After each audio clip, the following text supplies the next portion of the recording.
साथियों, स्मार्ट पहेली में आपका स्वागत है। आज की हम क्लास में सीडीपी के कुछ महत्वपूर्ण टॉपिक लेके आए हैं जो कि परीक्षा के दृष्टि से बहुत ही महत्वपूर्ण है। जो कि टेट हो या सीटेट हो, ये दोनों के लिए बहुत ही महत्वपूर्ण टॉपिक है।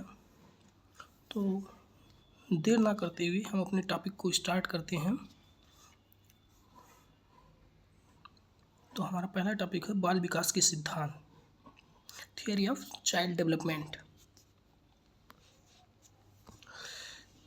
बाल विकास की प्रक्रिया और उसकी अवस्थाओं को समझने के लिए ये सिद्धांत बहुत ही ज़रूरी है। तो बाल विकास सिद्धांत के एक निरंतरता का सिद्धांत है जिसको प्रिंसिपल ऑफ कंटिन्यूटी कहते हैं। विकास कभी ना रुकने वाली प्रक्रिया है जो गर्भ से लेकर मृत्यु तक चलती है। निरंतरता का सिद्धांत साथियों ये बताता है कि विकास जो डेवलपमेंट है ये निरंतर चलने वाली प्रक्रिया है। ये कभी ना ख़त्म होने वाली, कभी ना रुकने वाली प्रक्रिया है। और ये स्टार्ट कहाँ से होती है? जब बच्चा गर्भ में होता है वहाँ से स्टार्ट होती है और जब तक वो मर ना जाता है तब तक ये उसके अंदर विकास होता रहता है, उसके अंदर डेवलपमेंट होता रहता है। और दूसरा हमारा है व्यक्तिक भिन्नता का सिद्धांत, प्रिंसिपल ऑफ इंडिविजुअल डिफरेंसेस। प्रत्येक बच्चे के विकास की दर और स्वरूप अलग अलग होता है। जैसा कि साथियों आप अपने क्लास में देखे होंगे, पिछली कक्षाओं में आप जब पढ़ते होंगे या इस समय जब आप अपनी क्लास में होंगे तो आपके बहुत सारे सहपाठी होंगे जो हाइट में बहुत कम होंगे, कुछ ऐसे भी होंगे जिनकी हाइट बहुत होगी और कुछ ऐसे भी होंगे जो आपकी हाइट के बराबर होंगे। कुछ ऐसे होंगे जिनकी मानसिकता, जिनका नेचर आपसे मिलता जुलता होगा, कुछ का अलग होगा। तो ये वही बता रहा है कि जो व्यक्तिक भिन्नता है ये प्रत्येक बच्चे की जो है अलग अलग होती है। मतलब ये उसकी हर बच्चे की अलग एक पहचान होती है, उसकी अलग एक नेचर होता है। जैसे कि हमारे फिंगरप्रिंट्स हो गए, हमारे आँखों का जो रेटिना है, ये सारी चीज़ें, बहुत सारी चीज़ें हैं जो बच्चों में अलग अलग, जो सब में अलग अलग होती है। तो यही इसको क्या कहते हैं? व्यक्तिक भिन्नता का सिद्धांत कहते हैं। अगला हमारा है विकास की दिशा का सिद्धांत, डायरेक्शन ऑफ डेवलपमेंट। विकास की दिशा का सिद्धांत पहला है मस्तकाधोमुखी सिद्धांत, जो सिर से पैर की ओर होता है। साथियों, जो सेफलोकॉर्डल डेवलपमेंट होता है ये सिर से लेके पैर तक होता है। मतलब पहले बच्चा क्या करता है, पहले अपना बच्चा जो है जब छोटा रहता है तो वो पहले अपना सिर संभालना स्टार्ट करता है। क्योंकि वो पहले आप किसी छोटे बच्चे को जब देखेंगे तो वो सबसे पहले अपने सिर के ऊपर, अपने जो उसकी मुंडी होती है उसके ऊपर कंट्रोल करना स्टार्ट करता है। उसके बाद फिर धीरे धीरे अपने हाथों को, पैरों को, इसके ऊपर उसका क्या होता है, कंट्रोल होता है। और उसके बाद हमारा अगला है समीप दूरस्थ मुखी, प्रॉक्सिमो डिस्टल। ये क्या है? ये कहता है कि केंद्र, विकास केंद्र रीढ़ की हड्डी से बाहर हाथ, पैर और उंगलियों की ओर होता है। ये सिद्धांत बताता है कि जो बच्चा होता है, बच्चे का विकास कैसे होता है कि अगर मान लें हम, ये हमारा क्या है, बच्चा है, ठीक। अगर ये हमारा बच्चा है तो इसका विकास कहाँ से होगा? यहाँ से स्टार्ट होगा। इसका विकास कहाँ से स्टार्ट होगा? इसका विकास यहाँ से स्टार्ट होगा। इसका विकास यहाँ से होगा और ये ऐसे जाएगा, ऐसे जाएगा, ऐसे जाएगा, ऐसे जाएगा। मतलब इसका ये बीच से उसका जो पेट होता है वहाँ से स्टार्ट होता है और ये ऊपर तक जाता है, नीचे तक जाता है, इसके हाथों में जाएगा, ये भुजाओं में जाएगा, इसके पैर, लेग्स में इसका विकास होगा और इसकी मुंडी में विकास। सबसे पहले इसका विकास कहाँ पे होगा? यहाँ पे होगा। तो ये यही बता रहा है, ठीक ना साथियों। और उसके बाद कह रहा है कि सामान्य से विशिष्ट, ये क्या कह रहा है? कह रहा है कि सामान्य से विशिष्ट क्रियाओं का सिद्धांत। बच्चा पहले सामान्य गतिविधियां करता है, जैसे पूरे हाथ पैर को हिलाना, फिर विशिष्ट, जैसे उंगलियों को पकड़ना। मतलब जब बच्चा होता है वो पहले क्या करता है? पहले वो सामान्य गतिविधियां करता है। जैसे वे क्या करेगा? वो अपना हाथ पैर हिलाएगा, मुंह चलाएगा। उसके बाद फिर क्या करेगा? धीरे धीरे वो क्या करेगा? अपने हाथों के ऊपर, अपने फिंगर्स के ऊपर क्या करेगा, कंट्रोल करेगा। पहले आप बच्चे को पेंसिल अगर पकड़ाएंगे तो वो क्या करेगा, पूरी मुट्ठी के साथ ऐसे पकड़ लेगा। लेकिन जब उसको थोड़ा सा और बड़ा होने देंगे आप, तो फिर पेंसिल देंगे आप, तो वो क्या करेगा, अपनी एक उंगली से, दो उंगली से उस पेंसिल को क्या करेगा, पकड़ सकता है, उसको उठा लेगा और उससे क्या करना है, उससे लाइन खींचना स्टार्ट कर देगा। और अब हमारा अगला सिद्धांत क्या है, दूसरा है संज्ञानात्मक एवं नैतिक विकास का सिद्धांत, कॉग्निटिव मोरल डेवलपमेंट। ठीक, इस खंड में परीक्षा से 2 से 3 प्रश्न बहुत ही निश्चित रूप से यहाँ से आते हैं। और इसमें सबसे पहले अगर किसी वैज्ञानिक का नाम आता है तो वो है जीन पियाजे। जीन पियाजे संज्ञानात्मक विकास का सिद्धांत देते हैं। जीन पियाजे ने बच्चों को नन्हा वैज्ञानिक कहा है। उन्होंने संज्ञानात्मक विकास की 4 अवस्थाएं बताई हैं। जीन पियाजे एक ऐसे वैज्ञानिक हैं जिन्होंने बच्चों को क्या कहा है, नन्हा वैज्ञानिक। बच्चे जो है छोटे वैज्ञानिक हैं और उन्होंने संज्ञानात्मक विकास की 4 अवस्थाएं दी हैं। साथियों, ये जो अवस्थाएं चारों हैं जीन पियाजे की, ये बहुत ही महत्वपूर्ण अवस्थाएं हैं और इन अवस्थाओं से क्वेश्चन परीक्षा में बनना निश्चित है, चाहे वो आपकी सीटेट की परीक्षा हो, चाहे टेट की परीक्षा हो। ये आपको भरोसा दिला रहे हैं कि आप पेपर जिस दिन मिलेगा आपको, या आप मॉक टेस्ट लगाते होंगे, उसमें भी आप देखते होंगे कि ऐसा हो ही नहीं सकता कि जीन पियाजे से आपका क्वेश्चन ना बने और ये अवस्थाएं ना पूछी जाए। तो साथियों, जीन पियाजे ने पहली अवस्था दी संवेदी गामक अवस्था, सेंसरी मोटर स्टेज। ये क्या है, ये 0 से 2 वर्ष के बच्चों की होती है। इसमें 0 से 2 वर्ष के बच्चे होते हैं। बच्चा ज्ञानेंद्रियों के माध्यम से सीखता है, वस्तु स्थायित्व का गुण आता है। इसमें ऑब्जेक्ट परमानेंस का गुण होता है। बच्चा कैसे सीखता है, बच्चा अपनी ज्ञानेंद्रियों से सीखता है। ज्ञानेंद्रियों मतलब वो अपने हाथों के टच से सीखेगा, अपनी आँखों से देख के सीखेगा, नाकों से सूंघ के देखेगा।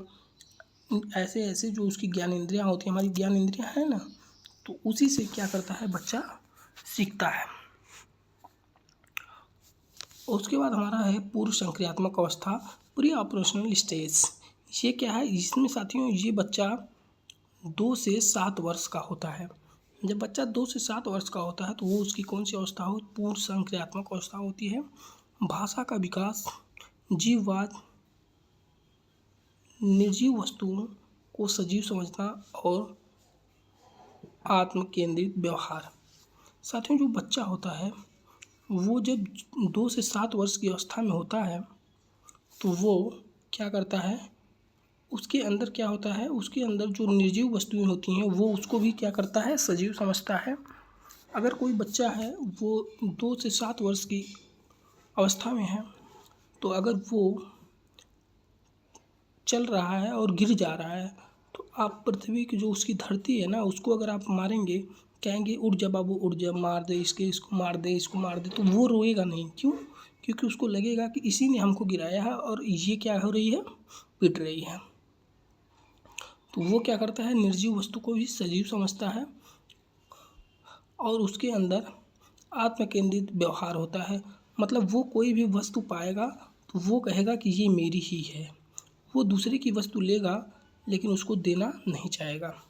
ठीक, और इसके बाद हमारी आती है तीसरी अवस्था जो कि मूर्त संक्रियात्मक अवस्था, कंक्रीट ऑपरेशनल स्टेज। ये क्या होती है, 2 से 7 वर्ष की होती है।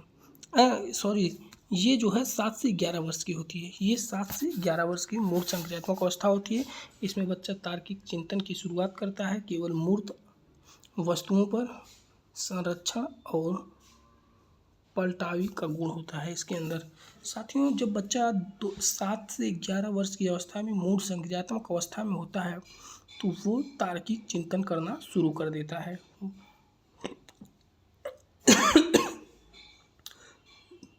और साथियों, तार्किक चिंतन कैसे करता है कि वो अमूर्त वस्तुओं का तार्किक चिंतन नहीं कर पाता है, लेकिन मूर्त वस्तुओं का तार्किक चिंतन कर लेता है। जैसे अगर उसको किसी टूल के माध्यम से कोई चीज़ें बताई जाए तो वो उस पर जो है तार्किक चिंतन करता है, लेकिन अगर उसको बिना टूल का कोई चीज़ अगर उसको बताया जाए तो वो उस पर उसका तार्किक चिंतन नहीं कर पाता है। उसके बाद हमारा क्या है, औपचारिक संक्रियात्मक अवस्था, फॉर्मल ऑपरेशनल स्टेज। ये क्या है, फॉर्मल ऑपरेशनल स्टेज, इसकी क्या एज होती है, तो फॉर्मल ऑपरेशनल स्टेज की अगर हम बात करें तो इसकी 11 से लेकर 15 वर्ष। इसको हम अमूर्त चिंतन और निगमनात्मक तर्क का गुण आता है इसमें। ये अमूर्त अवस्था होती है, इसमें बच्चा जो है अमूर्त चिंतन करना स्टार्ट कर लेता है। इसमें बिना आपके टूल दिए हुए अगर आप किसी बच्चे को कोई आप नया प्रोजेक्ट दे रहे हैं, उसमें उसको बोलेंगे बिना वस्तु दिए हुए, तो वो क्या करेगा, नई चीज़ क्रिएट करने की कोशिश करेगा। वो उसके अंदर अमूर्त चिंतन आ जाता है बिना वस्तु को देखे हुए, ठीक। लेकिन वो जो है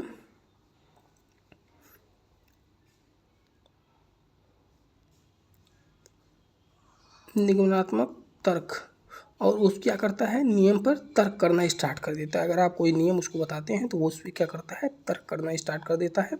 इसके बाद सबसे महत्वपूर्ण टॉपिक, जो कि इसका भी आना निश्चित है कि क्वेश्चन ज़रूर से ज़रूर आएगा, इस बात को आपको मानना होगा। और आप अपने टेस्ट पेपर में भी देख सकते हैं कि लिव वाइगोत्स्की, अगर सीटेट का पेपर हो रहा है, टेट का पेपर हो रहा है और लिव वाइगोत्स्की और जीन पियाजे नहीं आ रहा है, तो समझ लो वो पेपर बना ही नहीं है। ऐसा हो ही नहीं सकता कि लिव वाइगोत्स्की और जीन पियाजे ना आए। साथियों, लिव वाइगोत्स्की सामाजिक संस्कृति सिद्धांत देते हैं। वाइगोत्स्की के अनुसार बच्चे का विकास समाज की संस्कृति के अंतःक्रिया से होता है। मतलब बच्चा कैसे सीखता है, समाज और संस्कृति की अंतःक्रिया से सीखता है। बच्चा समाज और संस्कृत के दोनों के मिक्स होने से सीखता है, उसका विकास होता है। ZPG, zone of proximal development, समवयस्क विकास का क्षेत्र, इसको क्या कहते हैं, समवयस्क विकास का क्षेत्र कहते हैं। वास्तविक विकास के स्तर पर और संभावित विकास के स्तर के बीच का अंतर होता है। ये वास्तविक विकास के स्तर और संभावित विकास के बीच के अंतर होता है। इसको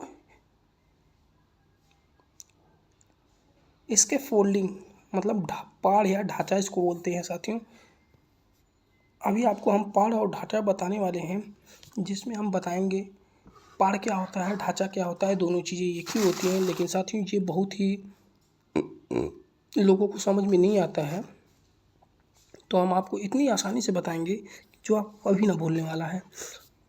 पाड़ या ढांचा, वयस्कों द्वारा दी जाने वाली अस्थायी सहायता, ये क्या कहलाती है, पाड़ या ढांचा कहलाती है। जैसे आप छोटे थे, साइकिल चलाना आप सीख रहे थे, आपके बड़े भैया या आपके चाचा या आपके पिताजी कोई भी, वो क्या करते थे कि बोलते थे चलो साइकिल चलाते हैं, और जैसे ही आप साइकिल पे अपना पैर रखते थे, उसके पैडल को घुमाना स्टार्ट करते थे, वैसे ही आपके भैया या आपके चाचा या जो भी कोई आपको साइकिल सिखा रहा था, वो क्या करते हैं कि जैसे ही आप साइकिल चलाना यहाँ से स्टार्ट किए ही, और उसके बाद वो क्या करते थे, यहीं पे वे पीछे से उसका कैरियर होता है ना, उसको छोड़ देते थे, ठीक। और आप जाते जाते जाते जाते यहाँ क्या हुआ कि आप लुढ़क गए, आपका घुटना फूट गया, आपकी कोहनी छिल गई, और ये आपको पता है कि सामने वाला जो पीछे वाला हमारा था, जो हमको सपोर्ट करने वाला था, वो क्या कर दिया, पीछे से छोड़ दिया, और वो हमको पता नहीं था। ये क्या था, ये यहाँ से जो यहाँ सपोर्ट था, जो यहाँ पे हमको मदद मिल रही थी, वो मदद अस्थाई थी। अस्थाई तो तब होती जब यहाँ से लेके यहाँ तक पूरा होती, तब ना अस्थाई होती। लेकिन वो तो हेल्प हमको यहीं पे मिली और यहीं पे ख़त्म हो गई, ये अस्थाई है। तो इसी को हम क्या कहते हैं, पाड़ या ढांचा बोलते हैं। ये हमारा क्या होता है, पाड़ या ढांचा होता है, ठीक। अब क्या है, अब उसके बाद कह रहा है कि MKO, मोर नॉलेजेबल अदर। ये कह रहा है कि मोर नॉलेजेबल अदर, वह व्यक्ति जो सीखने वाले से अधिक ज्ञान रखता है। और साथियों, जो व्यक्ति मोर नॉलेजेबल, मतलब जो व्यक्ति पाठ या ढांचा इसके फोल्डिंग जेड में वही व्यक्ति होगा जो आपसे ज़्यादा ज्ञान रखता हो या आपसे ज़्यादा पावरफुल हो, जिसके अंदर आपसे ज़्यादा ताकत हो, तो वही क्या कर सकता है, ये चीज़ें आपको प्रदान कर सकता है, ये चीज़ें आपको दे सकता है। अब हम लॉरेंस कोहलबर्ग पे आ गए। साथियों, हमारा लॉरेंस कोहलबर्ग है, नैतिक विकास का सिद्धांत देते हैं लॉरेंस कोहलबर्ग। लॉरेंस कोहलबर्ग ने हिंज की दुविधा पर आधारित प्रयोग किया और नैतिकता के 3 स्तर और 6 अवस्थाएं बताई हैं। साथियों, नैतिकता के 3 स्तर और 6 अवस्थाएं बताई हैं और इसमें साथियों हम नैतिकता के स्तर की बात करने वाले हैं। पारंपरिक स्तर, जो पूर्व पारंपरिक स्तर है और उत्तर पारंपरिक स्तर है। साथियों, जो पूर्व पारंपरिक स्तर है, प्री कन्वेंशनल लेवल, ये दंड और आज्ञाकारिता जैसे को तैसा, मतलब ये कहता है पूर्व पारंपरिक स्तर जो है ये कहता है कि हमको जैसे के साथ तैसा व्यवहार करना चाहिए। मतलब अगर कोई सामने वाला हमको पीट रहा है तो हमको भी उसको पीट देना चाहिए। अगर कोई हमको इज्जत दे रहा है तो हमको उसकी इज्जत करनी चाहिए, उसको सम्मान देना चाहिए। और पारंपरिक स्तर क्या है, कन्वेंशनल लेवल, अच्छा लड़का अच्छी लड़की अनुकूल कानून और व्यवस्था बनाए रखना है। कह रहा है कि अच्छा लड़का अच्छी लड़की अनुकूल कानून और व्यवस्था बनाए रखना है। ये कह रहा है कि जो कानून व्यवस्था है उसको हमको बनाए रखना होगा। अच्छा लड़का या अच्छी लड़की अनुकूल, मतलब पारंपरिक स्तर वही होगा जिसमें हमको नियम और कानून के हिसाब से चलना होगा। जो सही है सही को सही, गलत को गलत कहना होगा। वही क्या है, पारंपरिक स्तर है। और उत्तर पारंपरिक स्तर क्या है, उत्तर पारंपरिक स्तर सामाजिक अनुबंध सार्वभौमिक नैतिक सिद्धांत है। क्या है, सार्वभौमिक नैतिक सिद्धांत है। ये सार्वभौमिक नैतिक सिद्धांत ही क्या हमारा है, उत्तर पारंपरिक स्तर है। सामाजिक, जो समाज के अनुबंध हैं और जो सार्वभौमिक नैतिक सिद्धांत हैं वही क्या है, उत्तर पारंपरिक स्तर है। अधिगम के सिद्धांत, इसके आगे देखते हैं। ये यूपी टेट में सीखने वाले सिद्धांतों में प्रयोग प्रतिपादक से सबसे ज़्यादा प्रश्न आते हैं। ठीक ना साथियों, तो इसी के साथ साथियों अब हम आपको अगली क्लास में मिलते हैं। अगर हमारा वीडियो अच्छा लग रहा हो तो आप चैनल को सब्सक्राइब कर लें, वीडियो को लाइक कर दें और ठीक ऐसी ही छोटी छोटी वीडियो, जो छोटे छोटे टॉपिक्स हैं हमारे, जो बहुत ही कन्फ्यूजन होता है, उन टॉपिक्स को लेके हम हर रोज़ आपसे रूबरू होंगे और आपकी परीक्षा तक आपका साथ निभाएंगे। ये आपको भरोसा दिलाते हैं। इसी के साथ साथियों हम अपनी वीडियो को समाप्त करते हैं। जय हिंद, जय भारत, थैंक यू।